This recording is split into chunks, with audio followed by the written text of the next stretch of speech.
Hey guys, Nick here with Commando Armory FFL and Gunsmithing Services. Got one package today. Let's go ahead and open it up.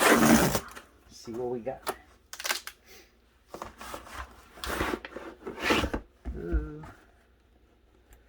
This one's coming from Bud's Gun Shop.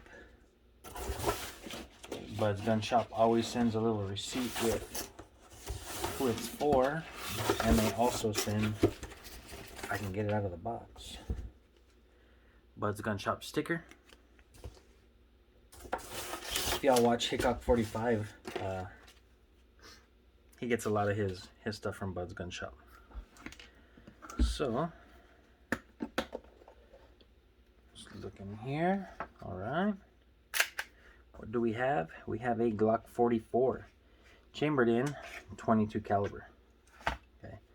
I have a buddy who teaches firearms classes, license to carry, defensive pistol and stuff, and his intro to pistol classes, and even the defensive pistol if people want, he rents these out.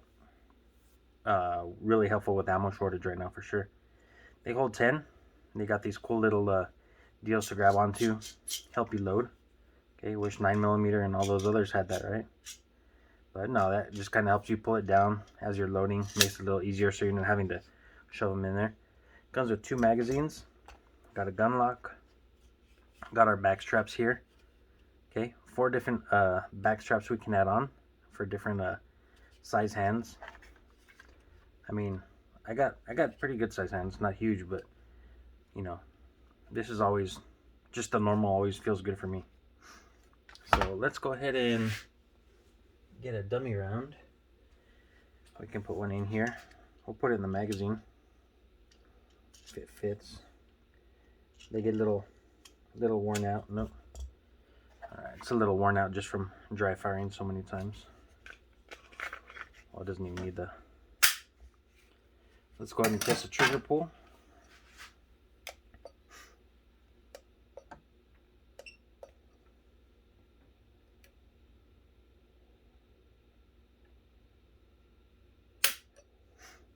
£5, 6.9 ounces. Okay. And it feels just as nasty as regular Glock triggers. I'm not a huge fan, as I've said before, of Glocks. Let me go ahead and do the trigger pull so you can see what it looks like also. Right here, have our take up. And on the 22, it's not a light take up. It's like pretty heavy coming into it right there. And then you hit the wall. You can see it creeping. Had a big jump there, and then it finally breaks. So yeah, I think Glock has, and I don't know if it's one of the reasons I don't like them, but it kind of is. You know, you think a company would want to like get you out the best of the best, but what they do is they give you like the bare minimum. Okay, they give you plastic sights so you can buy aftermarket sights. They just recently on the Gen 5s put the ambidextrous mag release, but they don't come with an extended mag release, so they don't give you an option in the case of an extended mag release here also. I mean, this is what I was saying, slide release here. They don't have the extended slide release. They don't have an extended mag release. The trigger's terrible. You know, for the price, I wish they'd come out with one that had it all. You know, had nice sights, steel sights, night sights, nicer trigger, nicer mag release. You know, a little bit more of the bells and whistles. You know, not just, hey, here's your gun. But I mean, it's a Glock, right? Okay, just got a little U-notch down here. Again, plastic sights.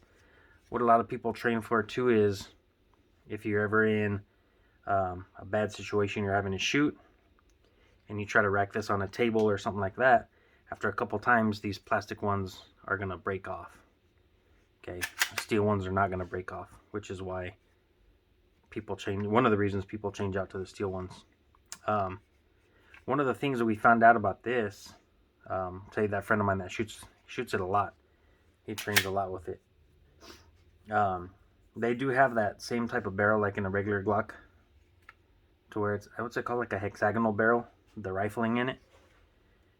And he was shooting Remington Thunderbolt out of it, and it was just gunking up the barrel really, really bad, to the point where he was out shooting one day, and he was looking at his target, and he could not like get it centered, and instead of having just straight bullet holes, they were like flying through sideways. And I'm talking about like 7-10 yards, like nothing, not even far distance. They were tumbling through the air because they weren't rifling. They were just coming out straight knuckleballing because of all the lead buildup in there. And it took me a good hour to clean out all the lead. I even had to heat the barrel, run some brass brushes through it, and lead was just like coming out like ridiculous. So if you're gonna use these, get a little higher quality ammo. He shoots Aguila out of it, and we haven't had any issues with him shooting the Aguila through it. But there it is. Okay, Glock 44 chambered in a 22. Okay, this is the same size, I think, as the Glock 19. Okay, a lot of people like to carry the Glock 19. A little bit smaller grip. You can definitely get a full grip on it, just not as big as the 17. A little bit shorter barrel. We do have our rail down here. You can put a flashlight, anything like that. But, I mean, that friend of mine, like I said, he shoots the crap out of this gun. He hasn't had any malfunctions, like, really, besides, you know, what the bullets were doing when it gunked up the barrel. And he brings it to me filthy, like filthy. And, you know, he says it's still running good. He just kind of wants it cleaned up a little bit, because you start feeling it in the trigger. You feel the gritty in the trigger and stuff when he shoots it, and it's really dirty. But it's got our safety down here on the side. And this one, actually, on this one, it's a little rounded, which is nice.